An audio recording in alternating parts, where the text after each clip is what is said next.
chuchoter d'Harry Potter et la Chambre des Secrets. On arrive vraiment à la fin du livre. C'est peut-être le dernier chapitre. Je ne sais pas combien il en reste exactement. Mais on va voir ça ensemble. Pour rappel, c'est de l'édition Minalima. C'est écrit juste en dessous. Et les 3 premiers tomes sont sortis dans cette collection. Celui-là a coûté 35 €. Hop là. Alors, merci beaucoup, c'est très gentil. On va commencer le chapitre avec une magnifique illustration. On a Harry qui vient de pénétrer dans la fameuse chambre des secrets.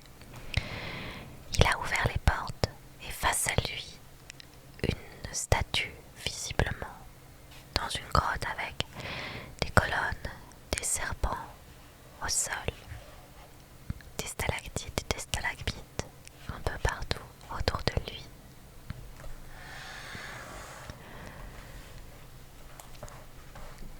Chapitre 17. L'héritier de Serpentard.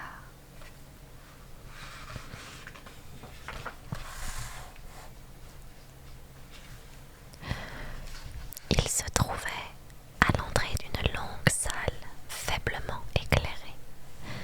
D'immenses piliers de pierre, autour desquels s'enroulaient des serpents sculptés, soutenaient un plafond noyé dans l'obscurité et projetaient leurs ombres noires dans une atmosphère étrange et verdâtre.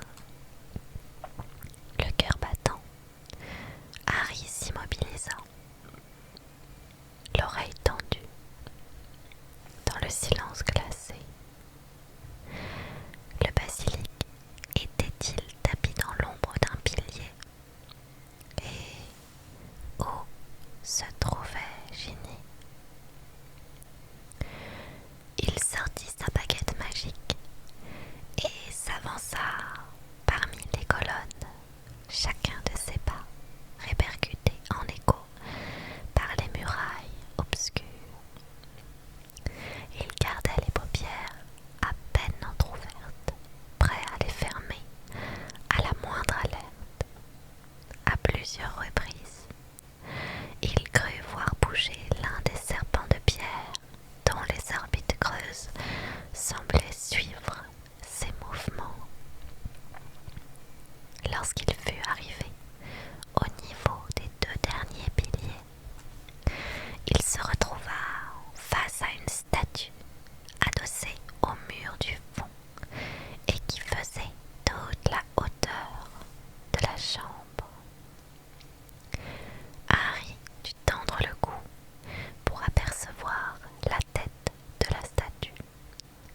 Elle représentait un sorcier simiesque avec une longue barbe mince qui tombait presque jusqu'au bas de sa robe, où 2 énormes pieds grisâtres reposaient sur le sol lisse.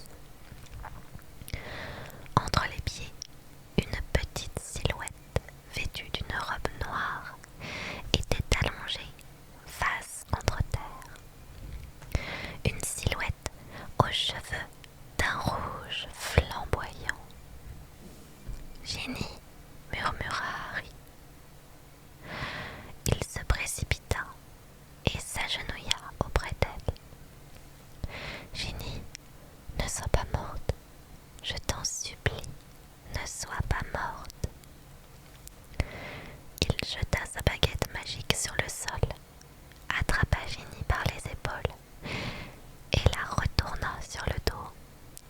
Son visage était blanc et froid comme le marbre, mais ses yeux n'étaient pas ouverts, ce qui signifiait qu'elle n'avait pas été pétrifiée. Peut-être était-elle... « Ginny, je t'en supplie, réveille-toi !» murmura Harry d'une voix désespérée. Il secouait Ginny, mais sa tête ballottait de droite et de gauche, sans le moindre signe de vie.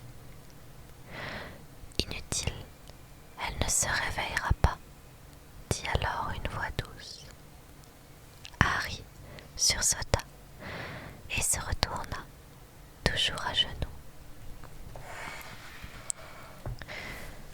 Là, on peut voir une illustration, celle de Harry à genoux aux côtés de Ginny, allongé sur le sol, immobile.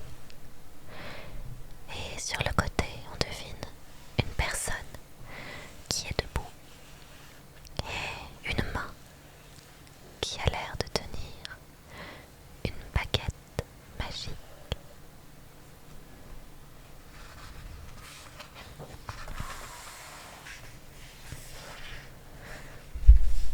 Un jeune homme de grande taille, les cheveux noirs, l'observait, adossé contre un pilier. Ses contours étaient étrangement flous, comme si Harry l'avait regardé à travers d'une fenêtre aux vitres givrées. Mais il était parfaitement reconnaissable. Tom Jedusor. Jedusor approuva d'un signe de tête, sans quitter Harry des yeux. Qu'est-ce que vous voulez dire par « elle ne se réveillera pas » demanda Harry, désespéré. Elle n'est pas... Elle est toujours vivante, répondit Jedusor. Mais c'est tout juste.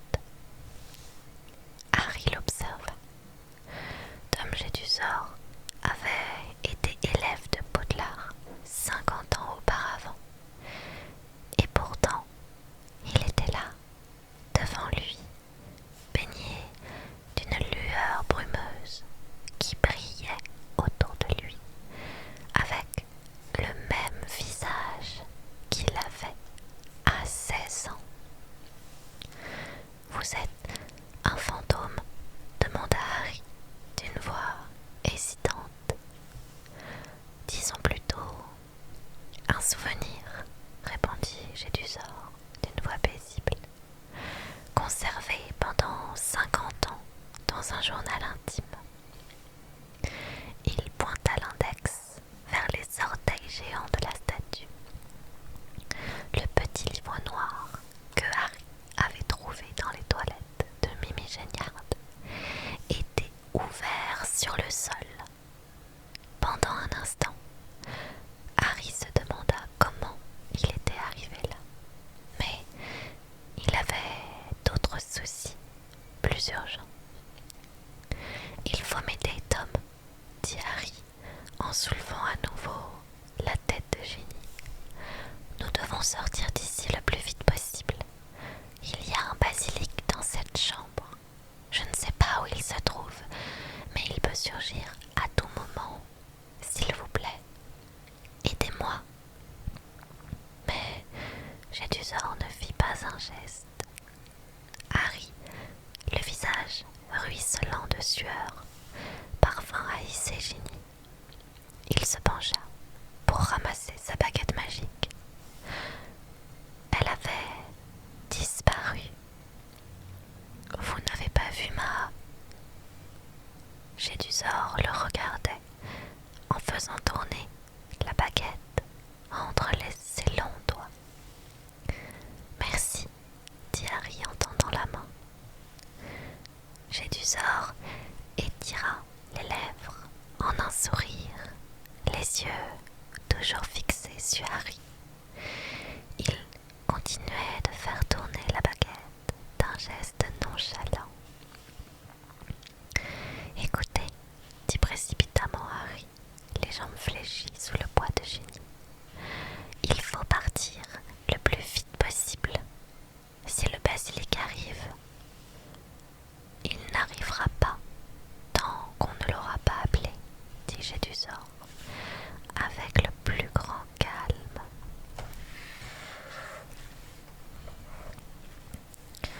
Harry reposa Ginny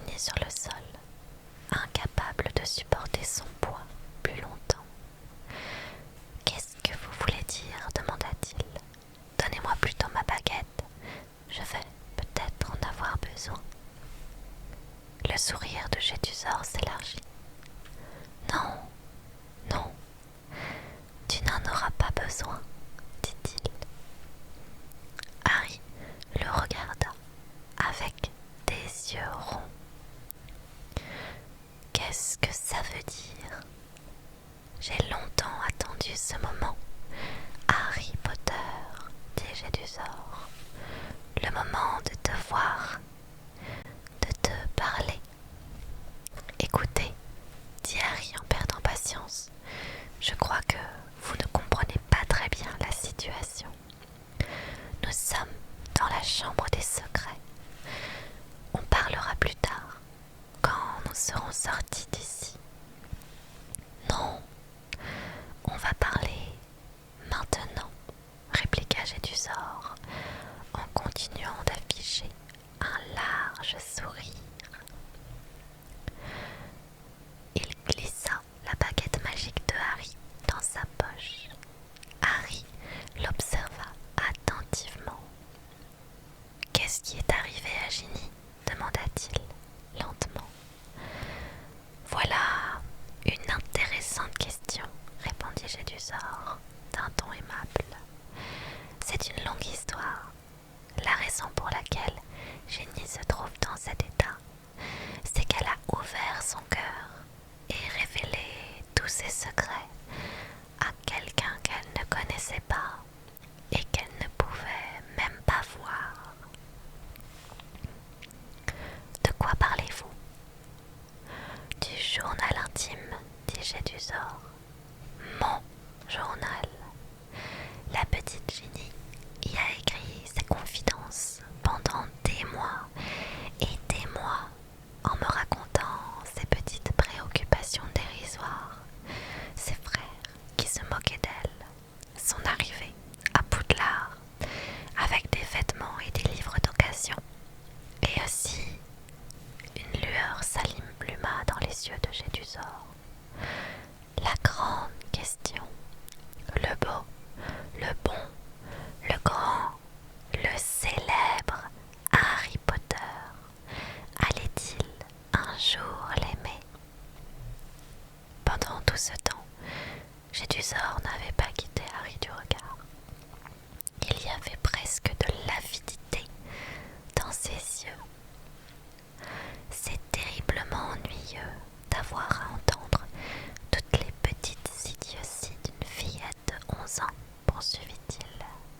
Mais j'ai fait preuve de patience. Je lui ai répondu. J'ai compati à ses malheurs. J'ai été gentil, très gentil. Ginny m'adorait. Personne ne m'a jamais comprise comme toi, Tom.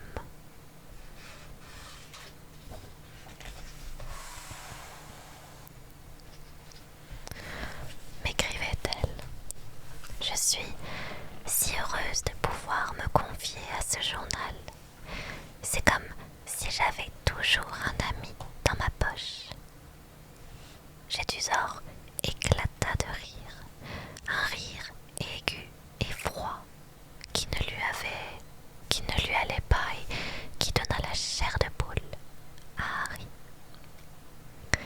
Je dois reconnaître que j'ai toujours eu le don de séduire les gens dont j'avais besoin. Alors, Ginny m'a ouvert son âme, et il se trouve que son âme représentait exactement ce qu'il me fallait.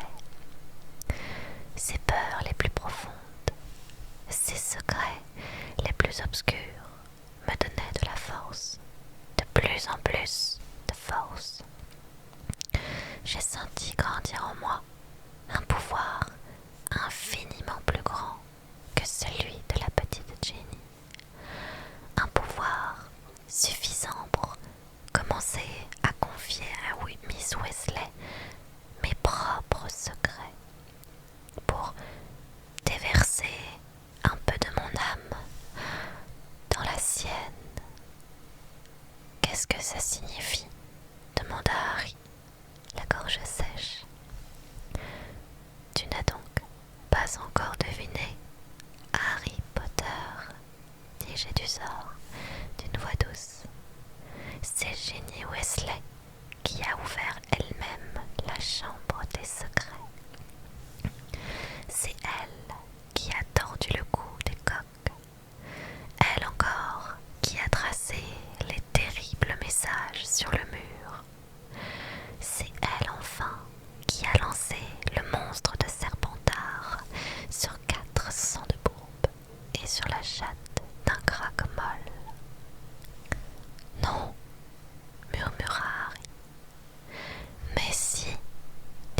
Jedusor, sans se départir de son calme.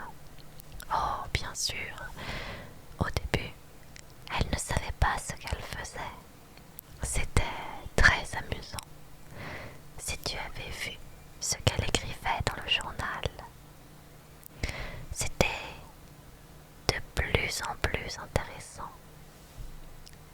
Cher Tom, récita-t-il, les yeux fixés sur le visage horrifié de Harry, je crois que je suis en train de perdre la mémoire.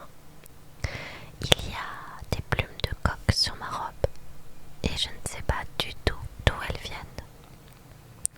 Cher Tom, je n'arrive pas à me souvenir de ce que j'ai fait le soir d'Halloween, mais un chat s'est fait attaquer et j'ai de la peinture sur moi. Cher Tom, Percy n'arrête pas de me dire que je suis toute pâle et qu'il ne me reconnaît plus. Je crois bien qu'il me soupçonne. Il y a une autre agression aujourd'hui et je ne sais pas du tout où j'étais. Tom, qu'est-ce que je dois faire? Je me demande si je ne suis pas en train de devenir folle. Tom, j'ai l'impression que c'est moi qui attaque tout le monde. Harry serrait les poings, les ongles enfoncés dans ses paumes. Il a fallu longtemps pour que la stupide petite génie cesse de faire confiance à son journal, poursuivit Jedusor.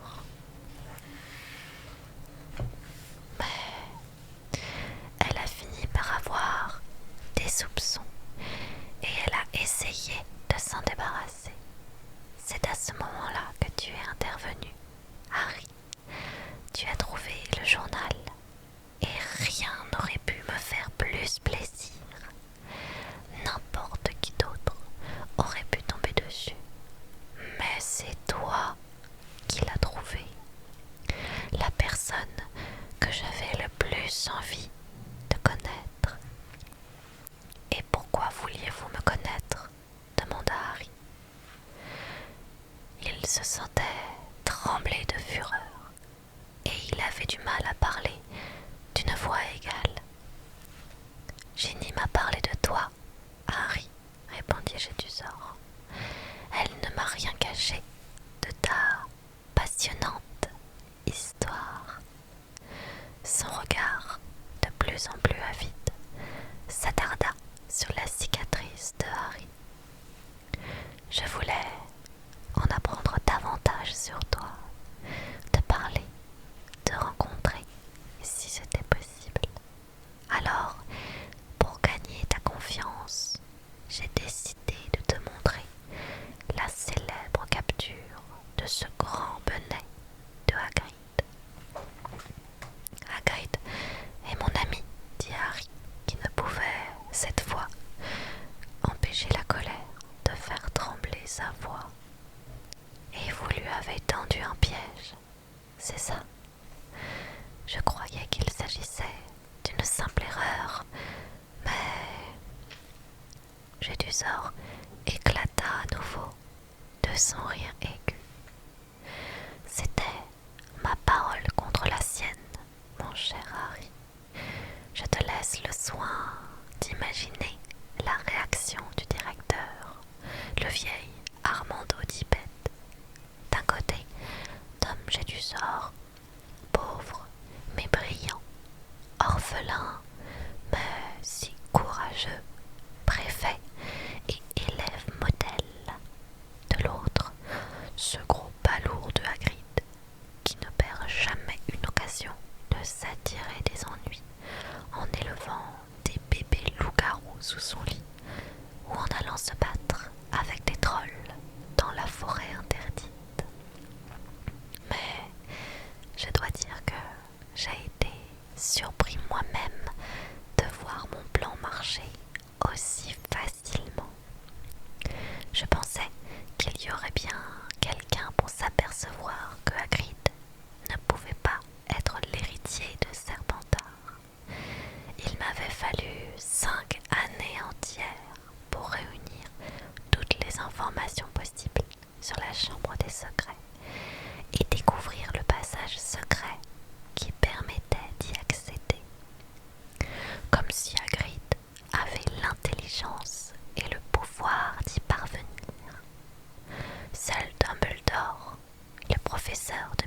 Métamorphose paraissait croire que Hagrid était innocent. C'est lui qui a réussi à convaincre Dippet de garder Hagrid et d'en faire le garde-chasse de l'école. Je crois que Dumbledore avait deviné quelque chose. Il ne semblait pas avoir autant de sympathie pour moi que les autres professeurs. Dumbledore a compris à qui il avait affaire, dit Harry, sans desserrer les dents.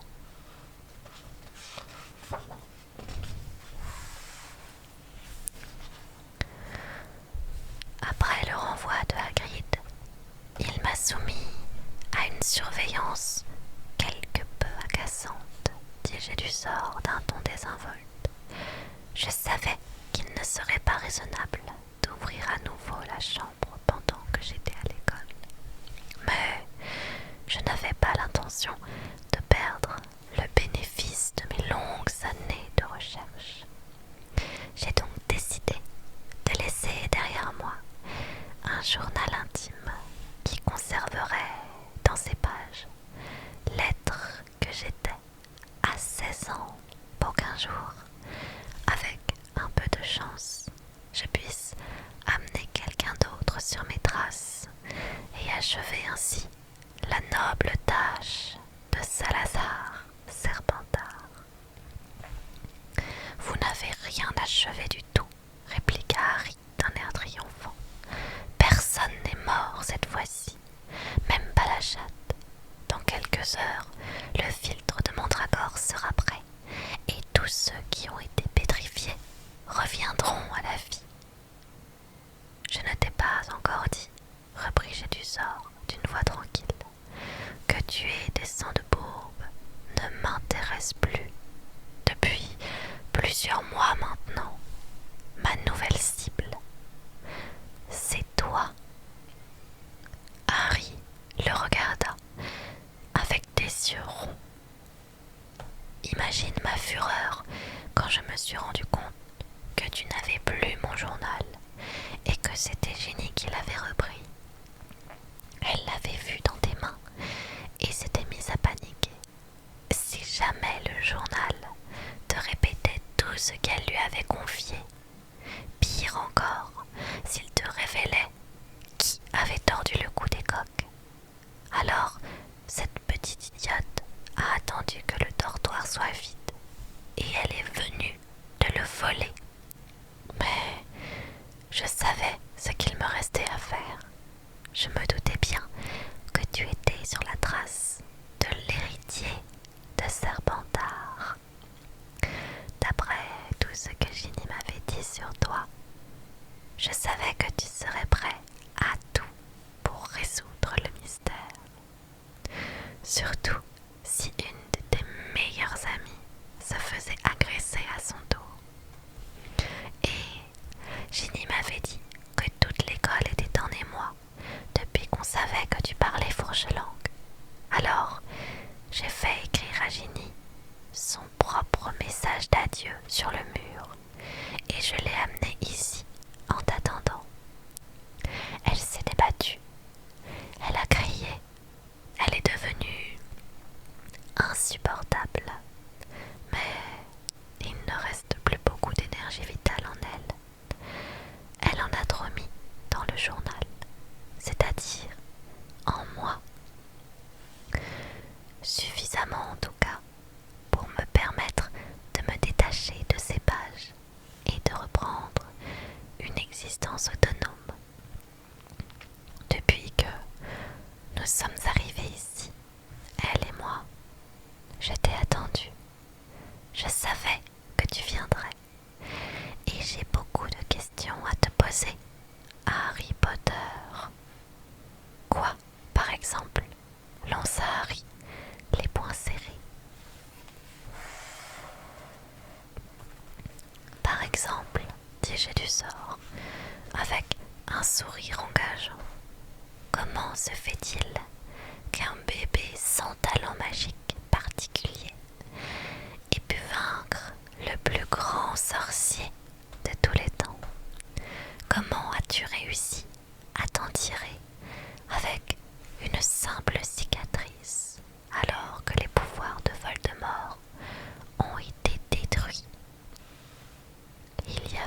présent une étrange lueur rougeâtre dans ses yeux avides. « Qu'est-ce que ça peut vous faire ?» dit lentement Harry. « Voldemort a vécu après vous. »« Voldemort, dit Gédusor d'une voix douce, est à la fois mon passé, mon présent et mon avenir. Harry Potter. » Il sortit de sa poche la baguette magique de Harry et écrivit dans l'air en lettres scintillantes Tom Elvis Gédusor.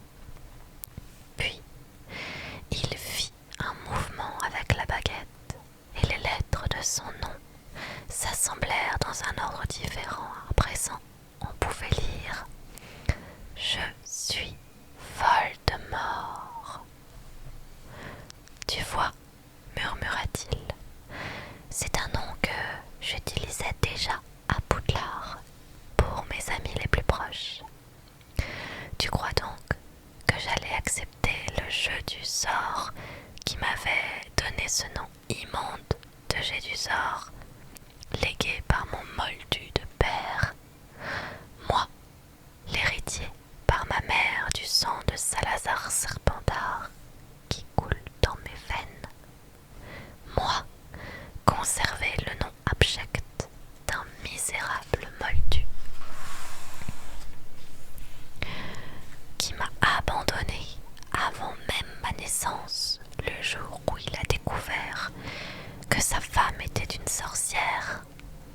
Non, Harry, je me suis forgé un nouveau nom et je savais que le temps viendrait où les autres sorciers auraient peur de prononcer ce nom-là lorsque je serai devenu le plus grand sorcier du monde. Harry avait l'impression que son cerveau était comme engourdi. Ahuri, il contemplait Gédusor, l'orphelin qui était devenu l'assassin de ses parents et de beaucoup d'autres. Au bout d'un long moment, il se força enfin à parler. « C'est raté, » dit-il d'une voix basse, remplie de haine. « Qu'est-ce qui est raté ?» dit sèchement Gédusor. « Vous n'êtes pas le plus grand sorcier du monde, » dit Harry, la respiration précipitée. « Désolé de vous décevoir, mais le plus grand sorcier du monde, c'est Albus Dumbledore. Tout le monde est d'accord là-dessus. Même au temps de votre puissance, vous n'avez jamais osé vous attaquer à Poudlard. Dumbledore a tout de suite compris qui vous étiez. Lorsqu'il vous avait comme élève, et il vous fait toujours peur, quel que soit le lieu où vous vous cachez. Gédusor avait perdu son sourire. Son visage avait quelque chose de repoussant à présent. Dumbledore a été chassé de ce château par mon simple souvenir, dit-il d'une voix sifflante. Il n'est pas aussi loin que vous le pensez, répliqua Harry. En parlant ainsi, il avait simplement cherché à faire peur à Gédusor. Il aurait souhaité que ce qu'il avait dit soit vrai, mais il n'y croyait pas. Gédusor ouvrit la bouche, puis il se figea soudain. Une musique venait de retentir. Il regarda autour de lui. La chambre était déserte. La musique s'intensifia. C'était une mélodie étrange, effrayante, qui provoquait des frissons le long de l'échine. Les cheveux de Harry se dressèrent sur sa tête et il lui sembla que son cœur avait doublé de volume. Bientôt, la musique atteignit une telle intensité que Harry la sentait vibrer dans sa poitrine. Des flammes surgirent alors au sommet du pilier le plus proche. Un oiseau écarlate, de la taille d'un cygne, venait d'apparaître son chant étrange sous la voûte de la chambre. Les plumes de sa queue, aussi longues que celles d'un pont, brillaient d'une lueur dorée. Dans ses serres couleur d'or, il tenait une boule de chiffon. Là on peut voir l'oiseau couleur or, avec la boule de chiffon qu'il tient dans ses pattes. Un instant plus tard, l'oiseau vola droit vers Harry, laissa tomber la boule de chiffon à ses pieds et se posa lourdement sur son épaule. Il avait un long bec pointu et doré et de petits yeux étincelants. L'oiseau s'arrêta alors de chanter et regarda fixement Jeu du sort. Harry sentait sa chaleur contre sa joue. « C'est un phénix, dit Jeu du sort, en fixant à son tour l'oiseau dans les yeux. Fume sec, murmura Harry. Il sentit les serres de l'oiseau presser doucement son épaule. Et ça, dit Jeu du sort, qui regardait à présent la boule de chiffon au pied de Harry. Ça, c'est le vieux joyau magique. C'était vrai. Usé, rapiécé, crasseux, le chapeau était étalé sur le sol. Jeu du sort éclata de rire une nouvelle fois. Son rire était si sonore que l'écho le renvoyait dans toute la chambre, comme si 10 personnes avaient ri en même temps.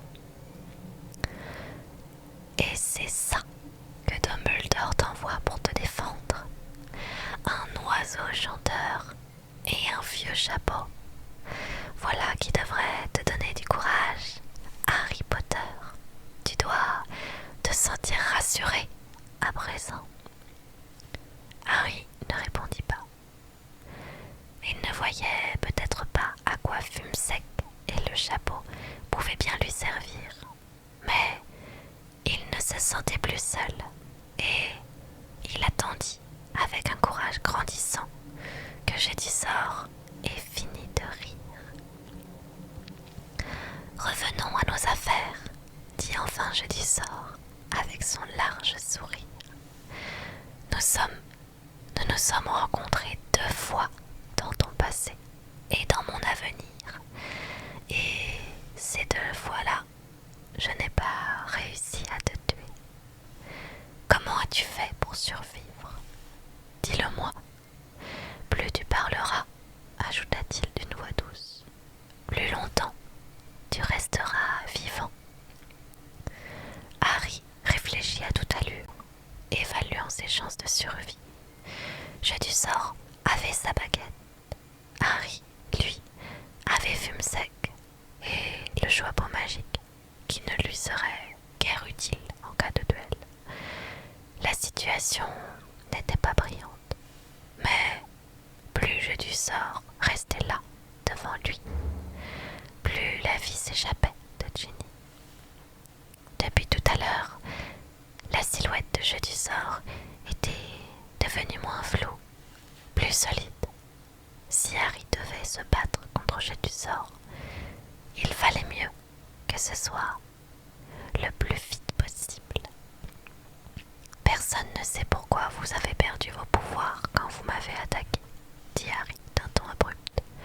Je ne le sais pas moi-même, mais je sais pourquoi vous n'avez pas pu me tuer. C'est parce que ma mère a donné sa vie pour me sauver. Ma mère, qui était fille de Moldu, ajouta-t-il, en tremblant d'une rage contenue. Elle vous a empêché de me tuer, et j'ai vu ce que vous étiez vraiment. Je vous ai vu l'année dernière. Vous n'êtes plus qu'un débris, une épave. C'est à peine si vous êtes encore vivant. Voilà où votre pouvoir vous a mené. Vous êtes obligé de vous cacher caché, vous êtes repoussant et...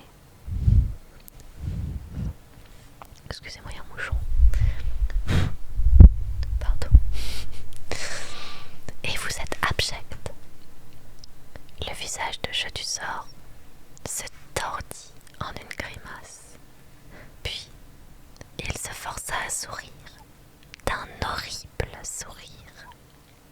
Soit, ta mère est morte pour te sauver. Une puissante manière de conjurer le sort. Mais maintenant, je vois bien que tu n'as rien de si extraordinaire après tout.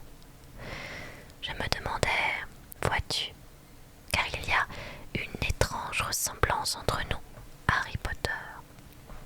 Même toi, tu as dû le remarquer. Nous avons tous les deux du sang moldu.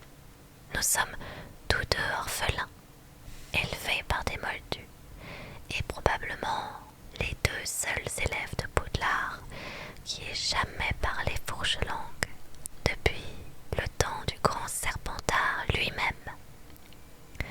Même physiquement, nous nous ressemblons, mais finalement, ce qui t'a sauvé face à moi, c'est la chance, rien d'autre. Voilà tout ce que je voulais savoir.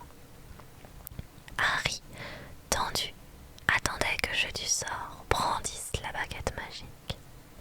Mais son rictus s'élargit encore. Maintenant, Harry, je vais te donner une petite leçon, dit-il. Nous allons mesurer les pouvoirs de Lord Voldemort, héritier de Salazar Serpentard, à ceux du célèbre Harry Potter, muni des vieilles armes que Dumbledore ait pu lui envoyer. Il lança un regard amusé à Fumsec et au chapeau magique, puis il s'éloigna. Harry, qui sentait la peur se répandre dans ses membres engourdis, vit Jeu du sort s'arrêter entre les hauts piliers et lever la tête vers le visage en pierre de Serpentard, à demi noyé dans l'obscurité. Jeu du sort ouvrit grand la bouche et se mit à siffler. Mais Harry comprit ce qu'il disait.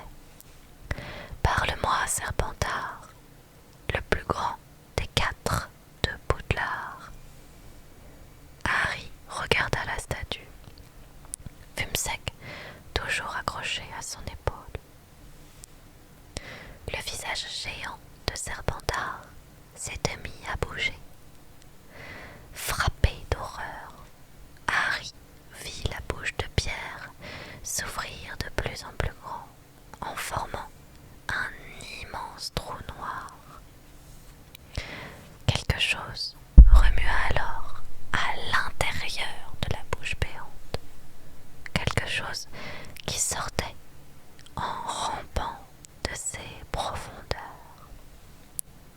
Harry recula jusqu'au mur. Il ferma les yeux et sentit Fumsec caresser sa joue de son aile. Excusez-moi, j'enlève un petit papier de protection. En prenant son envol, Harry aurait voulu crier « Ne me laisse pas seul !» Mais de toute façon, quelle chance pouvait bien avoir un phénix face au roi des serpents? Une lourde masse tomba sur le sol en le faisant trembler. Harry savait ce qui se passait. Il le sentait. Il voyait presque le serpent géant tomber de la bouche de Serpentard. Il entendit la voix sifflante de Jeu du sort qui disait « Tue-le !» Le basilic avançait vers Harry. Il entendait son corps pesant ramper sur le sol poussiéreux. Les paupières toujours fermées, Harry courut à l'aveuglette, en suivant le mur, les mains tendues devant lui,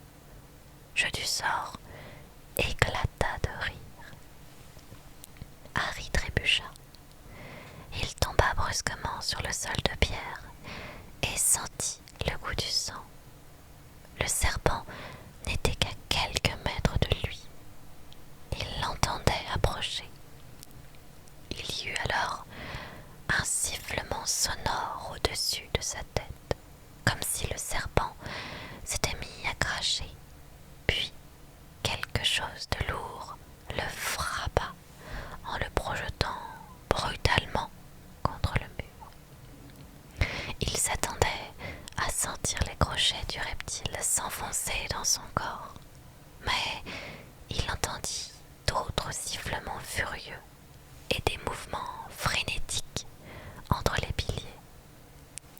Harry ne put s'en empêcher. Il entr'ouvrit les paupières, juste assez pour apercevoir ce qu'il se passait. L'énorme serpent d'un verre éclatant, au corps aussi épais qu'un tronc de chêne, s'était dressé haut dans les airs, et sa grosse tête en pointe oscillait entre entre les deux colonnes, comme un ivrogne à la démarche titubante. Tremblant de tous ses membres, Harry, prêt à refermer les paupières, vit ce qui avait détourné l'attention du serpent. Fume sec voletait autour de la tête du basilic, qui essayait de l'attraper, claquant ses mâchoires hérissées de longs crochets, fins et tranchants comme des sabres. Le phénix plongea soudain. Son long bec d'or disparut et une cascade de sang noir se déversa sur le sol. La queue du serpent s'agita furieusement, manquant Harry de peu, et avant que celui-ci ait eu le temps de fermer les yeux, la créature se retourna vers lui. Harry regarda sa tête et vit que ses énormes yeux jaunes et globuleux avaient été crevés par le bec pointu du phénix.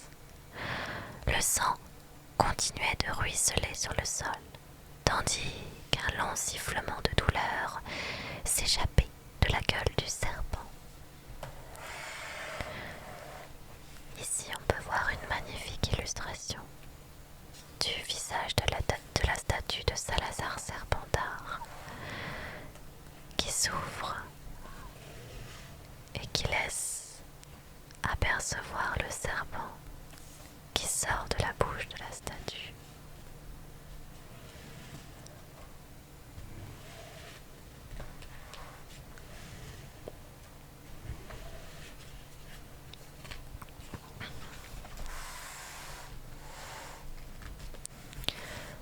Non, hurla Je du sort. Laisse l'oiseau, laisse l'oiseau. Le garçon est derrière toi, sens son odeur. Tue-le. Le serpent, aveugle, vacilla, désorienté, mais toujours mortel. Merci pour les cadeaux, j'avais pas vu. Merci infiniment pour les roses, c'est très gentil.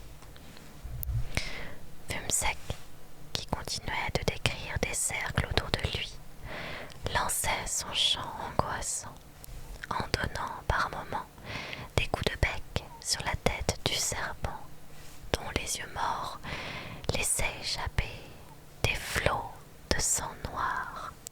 « Aidez-moi, aidez-moi » murmura Harry avec force. « Quelqu'un, n'importe qui !» La queue du serpent fendit l'air comme un fouet, et Harry se baissa pour l'éviter.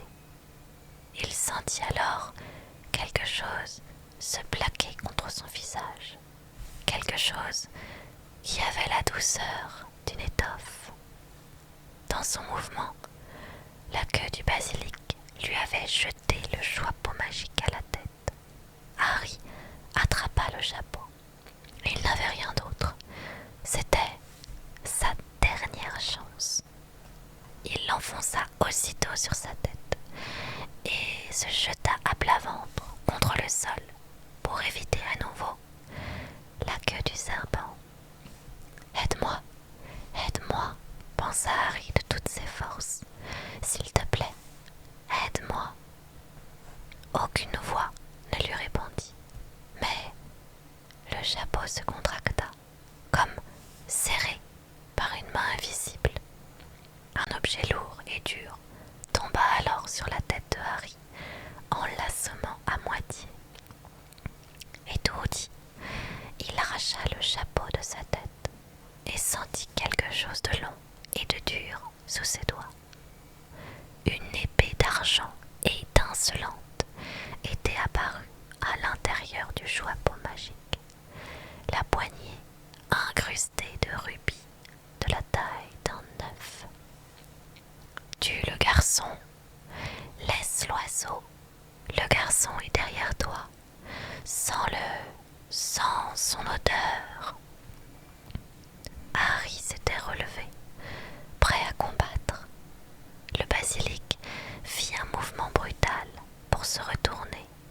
Son corps s'enroula sur lui-même en heurtant les colonnes et sa tête s'abattit sur Harry. Celui-ci vit ces énormes orbites de ses yeux morts et sanglants et sa gueule qui s'ouvrait, immense, hérissée de crochets luisants, aussi effilés que son épée, des crochets mortels, prêts à le transpercer. Le serpent plongea à l'aveuglette. Harry réussit à l'éviter et la tête du reptile heurta le mur. À nouveau, il plongea et sa langue fourchue cingla Harry comme un fouet. Il prit alors son épée à deux mains et la brandit au-dessus de sa tête.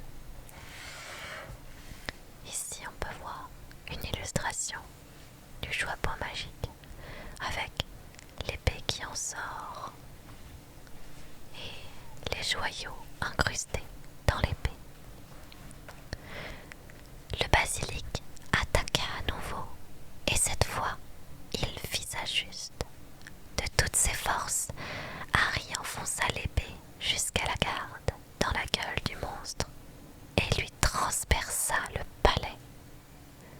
Harry sentit alors un flot de sang tiède ruisseler sur sa manche et une douleur fulgurante lui traversa le bras, juste au-dessus du coude.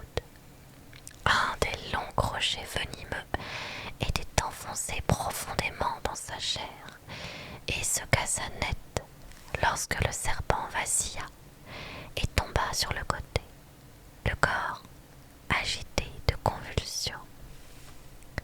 Harry glissa le long du mur. Il empoigna le crochet qui répandait le venin dans son sang et l'arracha de son bras. Mais il savait qu'il était trop tard. Une douleur brûlante se diffusait lentement dans son corps. Il laissa tomber le crochet brisé du serpent et regarda son propre sang imprégner l'étoffe de sa robe. Sa vision se brouilla. La chambre des secrets se fondait en un tourbillon de couleurs ternes. Une tache écarlate passa devant le regard de Harry et il entendit un bruissement d'ailes à côté de lui. Fume sec, dit Harry d'une voix pâteuse. Tu as été magnifique. Il sentit que l'oiseau posait sa tête à l'endroit où le crochet du serpent lui avait transpercé le bras. Il entendit des bruits de pas et vit une ombre apparaître devant lui. Tu es mort, Harry Potter, dit la voix de jeu du sort au-dessus de sa tête. Mort. Même l'oiseau de Dumbledore l'a compris. Tu vois ce qu'il fait, Potter. Il pleure. Harry cligna des yeux et distingua dans un brouillard la tête de Fume sec. Ici on voit une double illustration avec le basilic dont la tête est transpercée de l'épée, Fume sec qui s'envole pour rejoindre Harry, Harry blessé par l'un des crochets du serpent. Ici, on voit Tom Jeu du sort avec Ginny allongée à côté de lui et l'énorme serpent qui prend tout l'espace.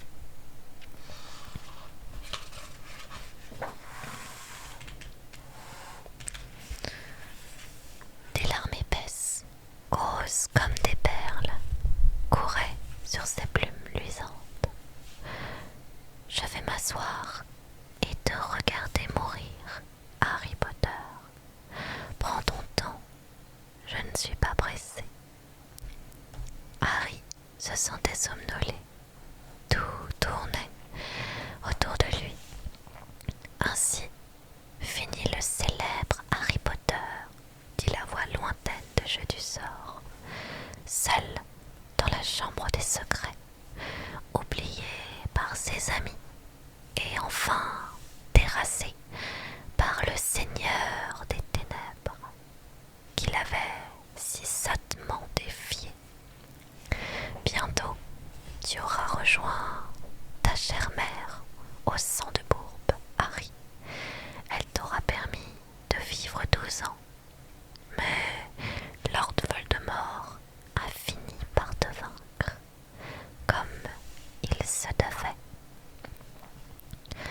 Si c'était cela, mourir, ce n'était pas trop désagréable après tout. Même la douleur le quittait à présent. Mais était-il vraiment en train de mourir? Au lieu de disparaître peu à peu, la chambre semblait réapparaître dans son champ de vision.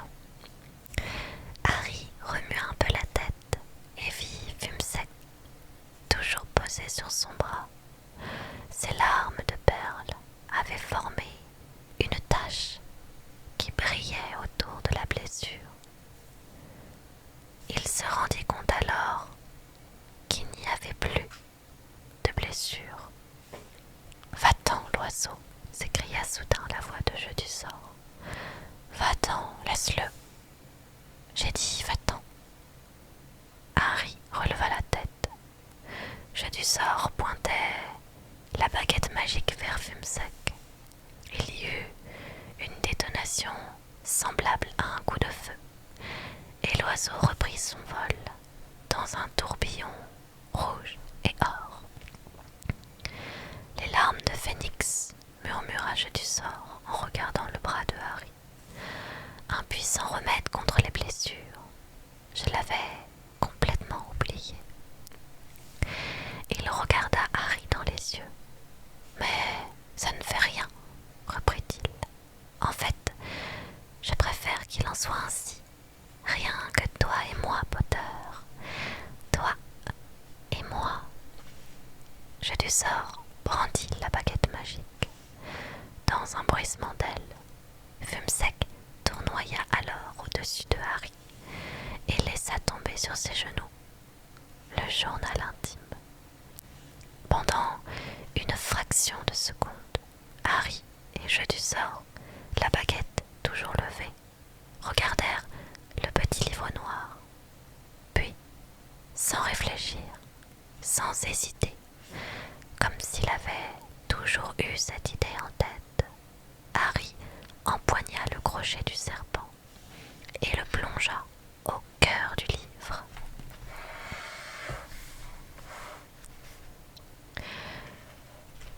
Il y eut un long hurlement perçant, un hurlement terrifiant.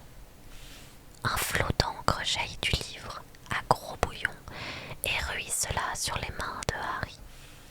Jeu du sort, à présent, se tordait sur le sol, agitant vainement les bras, criant de toutes ses dernières forces. Et soudain, il avait disparu. La baguette magique de Harry tomba sur le sol, puis ce fut le silence. On n'entendait plus que le bruit faible et régulier de l'encre qui continuait de couler goutte à goutte du journal intime. Le venin du basilic avait fait un trou dans le petit livre noir, brûlant les pages de part en part. Tremblant de tout son corps, Harry se releva. La tête lui tournait comme s'il avait parcouru des dizaines de kilomètres par la poudre de cheminette. Avec des gestes lents, il ramassa la baguette magique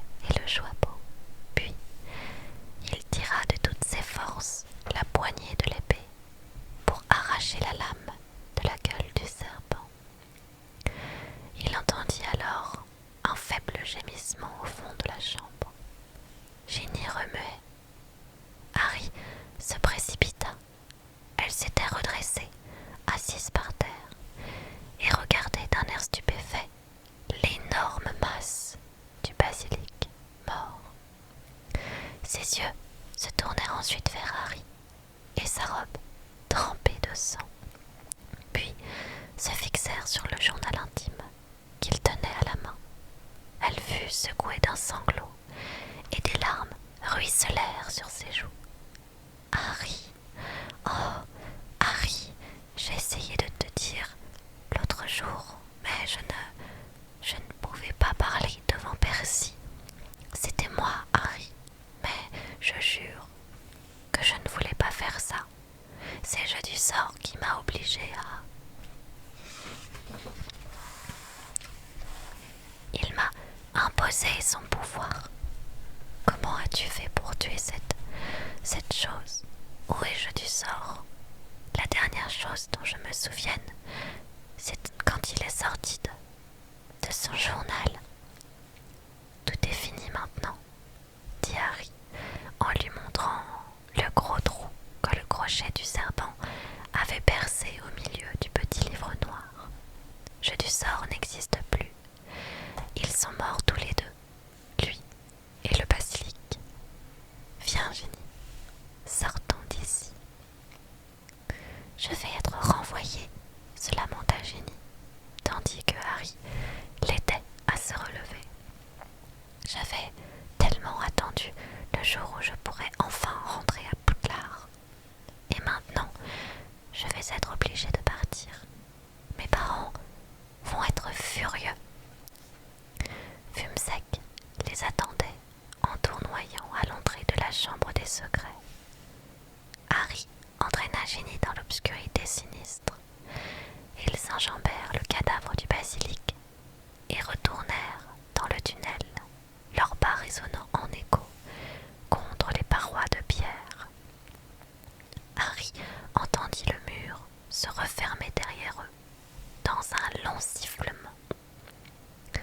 Ils avancèrent rapidement dans le tunnel et entendirent enfin une sorte de raclement lointain. Ron, cria Harry en accélérant le pas. Ginny va bien, elle est avec moi. Ron poussa une exclamation de joie et ils aperçurent bientôt son visage surexcité à travers le gros trou qu'il avait réussi à creuser dans l'éboulis de roc. Ginny! Ron tendit les bras pour l'aider à passer par l'ouverture. Vivante, je n'osais plus y croire, s'exclama-t-il. Qu'est-ce qu'il s'est passé? Il voulut la serrer dans ses bras, mais Ginny le repoussa, secoué de sanglots. Tout va bien, Ginny, dit Ron avec un grand sourire. C'est fini maintenant. D'où il vient cet oiseau? Fumsec était passé par le trou à la suite de Ginny. C'est celui de Dumbledore, dit Harry, en franchissant l'éboulis à son tour. Et comment ça se fait que tu aies une épée? Je t'expliquerai quand nous serons sortis d'ici. Mais plus tard, coupa Harry. Il pensait qu'il valait mieux attendre un peu pour dire à Ron qui avait ouvert la chambre des secrets et ne pas en parler devant Ginny, en tout cas. Où est Lockhart? Demanda Harry. Là-bas, dit Ron avec un sourire. Il ne va pas fort. Viens voir. Guidé par Fumsec, dont les grandes ailes écarlates diffusaient une lueur dorée dans l'obscurité, ils retournèrent à l'entrée du tuyau. Gilles de Roy Lockhart était assis par terre et fredonnait une chanson d'un air absent. Il a perdu la mémoire, dit Ron. Le sortilège d'amnésie a marché à l'envers. C'est à lui que ma baguette magique a jeté le sort. Il ne sait plus du tout qui il est, ni où il est, ni qui nous sommes. Je lui ai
l'Hogarth.